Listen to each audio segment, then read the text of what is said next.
Hey folks, I'm back and we're going to do a little bit of country today. This is a song, one of my favorites from Tim McGraw, and it's titled Back When, and it's one of my favorites because of the subject matter of the song. It's a real retro song to kind of turn back time and remember when words meant different meanings, and about records, which I have a huge record collection and all that, so it's very meaningful to me. I love it, and I'm sort of definitely a retro kind of guy and remember the way things used to be and when certain things meant certain things, and a man with, your word was your word and all that kind of stuff. So I'm going to throw in some harmonica with my usual acoustic unplugged here, and hope you enjoy this. And this again is Back When. See if you remember some of these things in the song.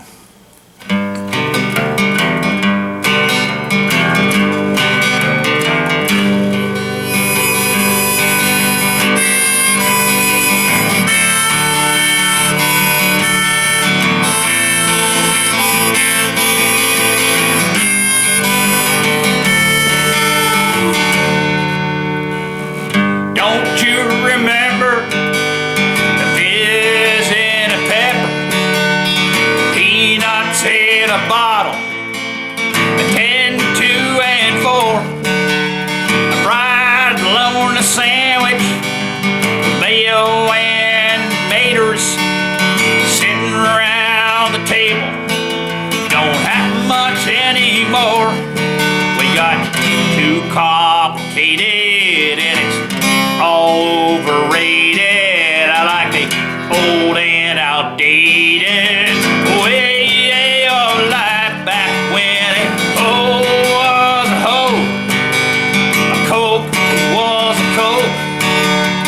Crack's what you were doing when you were cracking jokes back when a screw was a screw. The wind was all the blue. Said I'm down with that. Well, I meant you had the flu. I miss back when. I miss back when. I miss back when.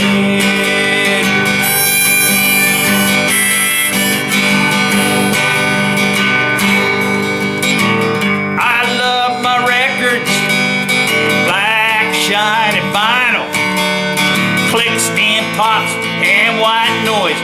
Man, they sounded fine. I had my favorite stations, the ones that played the ball, country, soul, and rock and roll. What happened to those times? I read street slang for dummies, cause they put pop in my country. I want more for my money, the way it was back then, back when a hoe was a hoe, the coke was a coke. Crack's what you were doing when you were cracking jokes back when a screw was a screw. The wind was all the blue, and when you said I'm down with that, well, it meant you had the flu. I miss back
back when.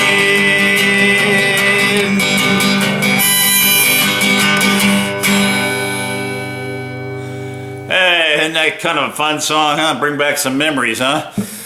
Lots of images in there from the past, so some of you millennials won't remember some of this stuff, but us old timers will. So I hope you enjoyed that, folks, and if you did, please leave a comment, and don't forget to go to my YouTube music page also, please.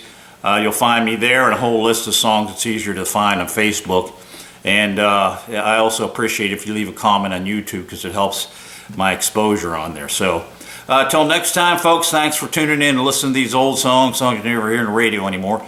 And appreciate you tuning in and listening to me. And until next time, God bless, and I'll see you then.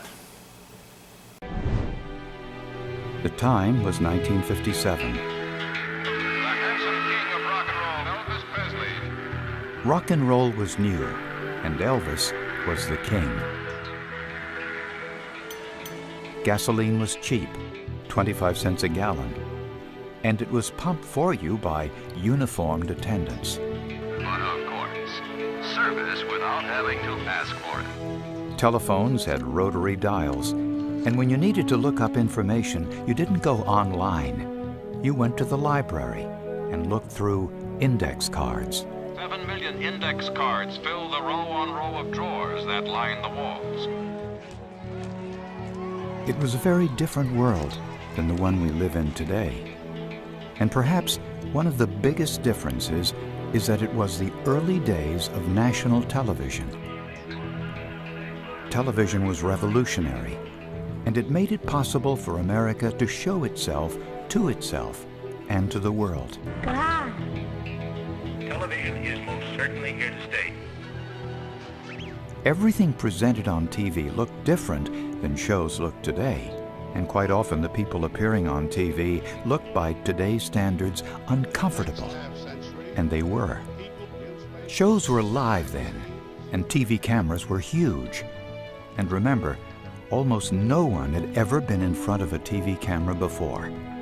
So when this intimidating box was pointed at them, people often spoke in ways that seem a bit stilted.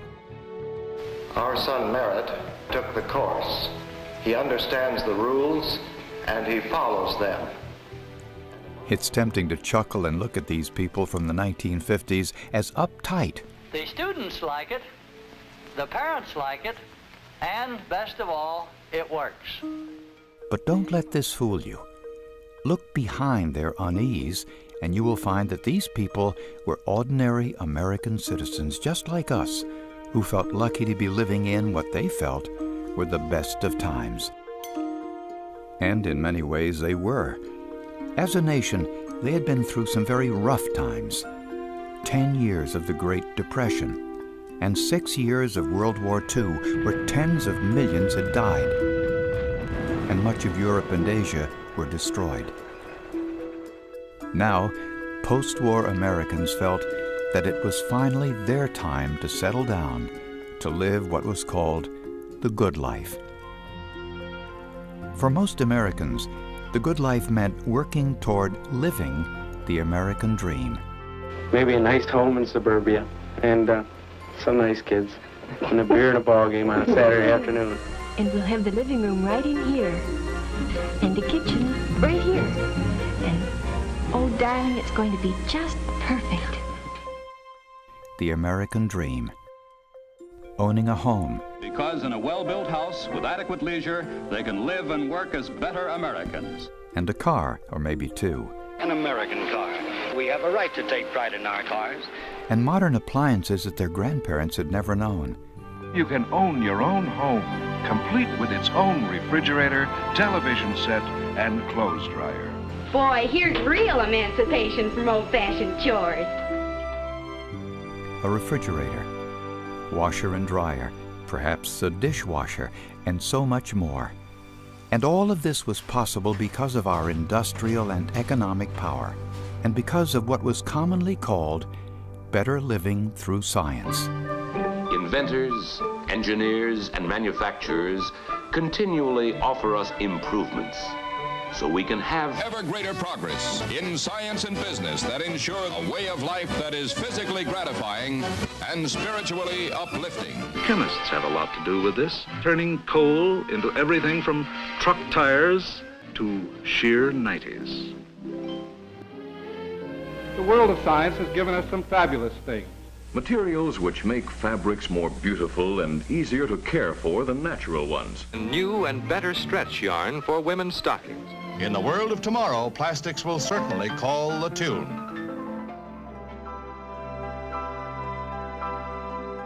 The scientist has something to offer to the public which is far, far more than gadgets and inventions. We had faith in our science and our scientists. In the 1950s, American scientists had given us the discovery of DNA and the Salk polio vaccine. The vaccine to prevent paralytic polio, developed by Dr. Jonas Salk.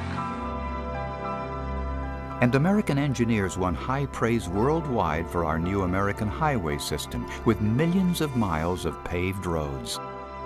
More motorized mobility than ever dreamed of before. Freedom of movement for all, symbol of democracy. We have become the nation on wheels. And this is Levittown. Levittown, one of the world's largest single-unit housing developments. To make the American dream a reality for everyone, developers were building tens of millions of houses. The budget-priced home. This symbol of modern American living has changed a great USA. You can raise your children far from the city's dirt, crowding and crime, in comfort and safety. Suburban cities sprang up almost overnight, with new water supply systems, street lights, sewer systems, electrical power grids, and more. Much of the infrastructure we depend on today was built during this time. As millions of people bought homes and got college degrees and, quote, settled down, they became a part of something that the world had never seen: the huge American middle class. Never in history has the American family known such well-being. A standard of living beyond the wildest dreams of anyone who lived a half-century ago. Today, the middle-class American dream is sometimes made fun of. But for adults at that time, it wasn't funny. It was literally a dream come true.